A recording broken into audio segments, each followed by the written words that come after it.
Indians 36 यानी कि asset impairment. अब ये सुनने में थोड़ा टेक्निकल लगता है ना? पर यकीन मानिए ये सिर्फ अकाउंटिंग का कोई मुश्किल सा नियम नहीं है, बल्कि एक ऐसा टूल है जो हमें किसी भी कंपनी की संपत्ति की असली कीमत की एक झलक देता है।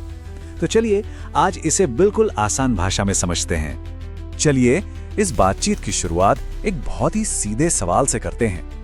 क्या किसी कंपनी की बैलेंस शीट में जो संपत्ति की कीमत लिखी होती है वो हमेशा उसकी असली बाजार कीमत के बराबर होती है?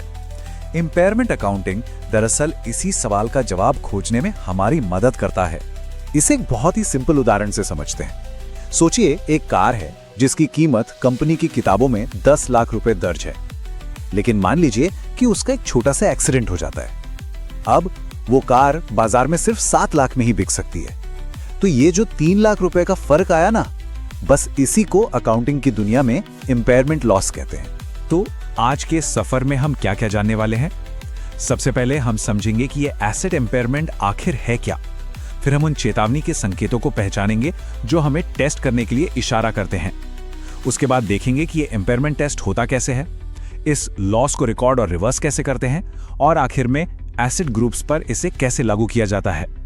तो चलिए ज्यादा देर ना करते हुए शुरू करते हैं पहले हिस्से से और इसके सबसे बुनियादी सिद्धांत को समझते हैं। नियम बहुत सीधा है। इम्पेयरमेंट लॉस तब होता है जब किसी संपत्ति की किताबी कीमत, जिसे हम कैरिंग अमाउंट कहते हैं, उसकी रिकवरेबल अमाउंट से ज्यादा हो जाती है। अब ये रिकवरेबल अमाउंट क्या है? ये वो असली कीमत है जो कंपनी उस संपत्ति से भविष्य में वसूल कर सकती है। ठीक है, ये तो समझ आ गया, लेकिन अब सवाल ये उठता है कि किसी कंपनी को ये पता कैसे चलेगा कि भाई अब अपनी संपत्ति का इम्पेयरमेंट टेस्ट करने का वक्त आ गया है। इसके लिए ना कुछ खास संकेतों या कह लें कि रेड फ्लैग्स पर नजर रखनी पड़ती है। देखिए, नियम के मुताबिक कंपनियों को हर रिपोर्टिंग पीरियड के आखिर में ये जांचना होता है कि कहीं कोई इम्पेयरमेंट का संकेत तो नहीं है। पर एक बात ध्यान में रखनी है, गुडविल जैसी कुछ खास एसेट्स के लिए तो ये टेस्ट हर साल करना ही करना है, चाहे कोई चेतावनी का संकेत हो या ना हो। ये संकेत दो तरह के हो सकते हैं, बाहरी और अंदरूनी। बाहरी संकेत मतलब जो कंपनी के बाहर हो रहे हैं, जैसे मार्केट वैल्यू का गिरना या टेक्नोलॉजी में कोई बड़ा बदलाव आना। और अंदरूनी संकेत जैसे कि संपत्ति को कोई फिजिकल डैमेज हो जाना या फिर उसका इस्तेमाल ही बंद हो जाना। तो जैसे ही इनमें से कोई भी संकेत नजर आता है, कंपनी को एक्शन में आना पड़ता है और इम्पेयरमेंट टेस्ट करना होता है। तो चलिए अब देखते हैं कि ये टेस्ट आखिर किया कैसे जाता है। इस पूरे इम्पेयरमेंट टेस्ट का हीरो है रिकवरेबल अमाउंट को ढूंढना। इसके लिए हम दो चीजों को तौलते हैं। पहली, अगर संपत्ति को बेच दें तो कितना पैसा मिलेगा, जिसे कहते हैं fair value less cost of disposal. और दूसरी, अगर उसे बेचे नहीं बल्कि इस्तेमाल करते रहें तो उससे कितनी कमाई होगी, यानी वैल्यू इन यूज। इन दोनों में से जो भी ज्यादा होता है वही उसकी असली रिकवरेबल अमाउंट मानी जाती है। तो इसे और आसान करते हैं। FVLC का सीधा मतलब है कि अगर आज एसेट को बाजार में बेचा जाए तो बेचने के सारे खर्चे निकालकर हाथ में कितना आएगा।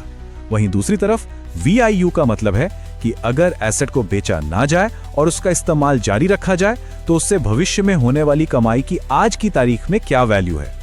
अब ये वैल्यू एंड यूज कैसे निकालते हैं? इसके 3 आसान स्टेप्स हैं। सबसे पहले भविष्य में होने वाले कैश फ्लो का अंदाजा लगाइए। फिर एक सही डिस्काउंट रेट तय कीजिए। ये एक तरह से भविष्य के पैसे की आज की वैल्यू तय करने का तरीका है। और आखिर में इस रेट का इस्तेमाल करके भविष्य की कमाई की आज की प्रेजेंट वैल्यू निकाल लीजिए। यहाँ एक बहुत जरूरी नियम याद रखना है। वैल्यू इन यूज की कैलकुलेशन करते समय हम सिर्फ संपत्ति की मौजूदा हालत से होने वाली कमाई को ही देखते हैं। भविष्य में होने वाली किसी भी रीस्ट्रक्चरिंग या फाइनेंसिंग एक्टिविटी से जुड़े कैश फ्लो को इसमें शामिल नहीं किया जाता। तो ठीक है, टेस्ट हो गया और पता चला कि एसेट की कीमत सच में कम हो गई है। तो अब क्या? इसका अकाउंटिंग पर आखिर क्या असर पड़ता है? चलिए इसे समझते हैं। इसका असर सीधा बैलेंस शीट पर दिखता है। चलिए अपनी कार वाले उदाहरण पर वापस चलते हैं। संपत्ति की कीमत 3 लाख रुपए से घट गई। ये नुकसान सीधा कंपनी के प्रॉफिट एंड लॉस अकाउंट में एक खर्चे के तौर पर दिखाया जाता है, जिससे कंपनी की इक्विटी भी सीधे सीधे 3 लाख रुपए कम हो जाती है। हाँ, लेकिन इसका ट्रीटमेंट इस बात पर निर्भर करता है कि संपत्ति को किताबों में कैसे रिकॉर्ड किया गया है। अगर वो कॉस्ट मॉडल पर है तो सारा का सारा नुकसान प्रॉफिट एंड लॉस अकाउंट में जाता है। लेकिन अगर वो रीवैल्यूएशन मॉडल पर है, मतलब उसकी कीमत पहले बढ़ाई गई थी, तो ये नुकसान पहले उस बढ़ी हुई कीमत यानी रिवैल्यूएशन सरप्लस को कम करेगा, और अगर नुकसान उससे भी ज्यादा है तब जो बचा हुआ हिस्सा है वो पीएनएल में जाएगा। अब एक बहुत ही दिलचस्प सवाल मन में आता है, क्या ये जो कीमत में कमी आई है ये पत्थर की लकीर है, या अगर हालात सुधरें तो इसे बदला भी जा सकता है? और जवाब है हाँ, बिल्कुल। अगर हालात सुधरते हैं और संपत्ति की कीमत वापस बढ़ जाती है तो इस लॉस को रिवर्स भी किया जा सकता है। लेकिन यहाँ एक बहुत बड़ा लेकिन है, वो है गुडविल। गुडविल पर हुआ इम्पेयरमेंट लॉस कभी, जी हाँ, कभी भी रिवर्स नहीं किया जा सकता। वो नुकसान परमानेंट होता है। अभी तक हमने एक अकेली संपत्ति की बात की, लेकिन बिजनेस में अक्सर चीजें इतनी सीधी नहीं होती। कई बार किसी एक एसेट की वैल्यू अकेले तय करना नामुमकिन होता है। ऐसे में क्या किया जाता है? यहीं पर एंट्री होती है कैश जनरेटिंग यूनिट या शॉर्ट में सीजीयू की। इसे आप एसेट्स की एक टीम की तरह समझ सकते हैं जो मिलकर पैसा कमाती है और जिनकी कमाई को आप अलग अलग नहीं कर सकते, जैसे किसी फैक्ट्री की एक पूरी प्रोडक्शन लाइन। और जब किसी ग्रुप में गुडविल भी शामिल हो जाती है तो प्रक्रिया थोड़ी और बदल जाती है। तब किसी एक मशीन की नहीं बल्कि उस पूरे ग्रुप की कलेक्टिव वैल्यू का इम्पेयरमेंट टेस्ट होता है, ये देखने के लिए कि क्या वो ग्रुप मिलके उतनी कमाई कर पा रहा है या नहीं। और अगर उस ग्रुप में इम्पेयरमेंट लॉस होता है तो उसे बांटने का भी एक खास तरीका है। सबसे पहले नुकसान का पूरा बोझ गुडविल पर डाला जाता है और उसकी वैल्यू कम की जाती है। अगर नुकसान गुडविल की वैल्यू से भी ज्यादा है तब जाकर बचा हुआ नुकसान ग्रुप की बाकी संपत्तियों में उनकी कीमत के अनुपात में बांटा जाता है।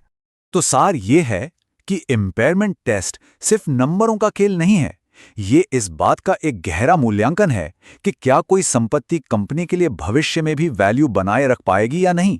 ये उसकी आर्थिक सेहत का एक तरह का चेकअप है। तो अगली बार जब किसी कंपनी की बैलेंस शीट देखें तो सिर्फ संपत्ति के आंकड़ों पर ही मत रुक जाइएगा। खुद से ये सवाल पूछेगा, क्या जो कीमत किताबों में लिखी है वो बाजार की हकीकत से मेल खाती है? INDS 36 हमें इसी सच्चाई को समझने का एक नजरिया देता है।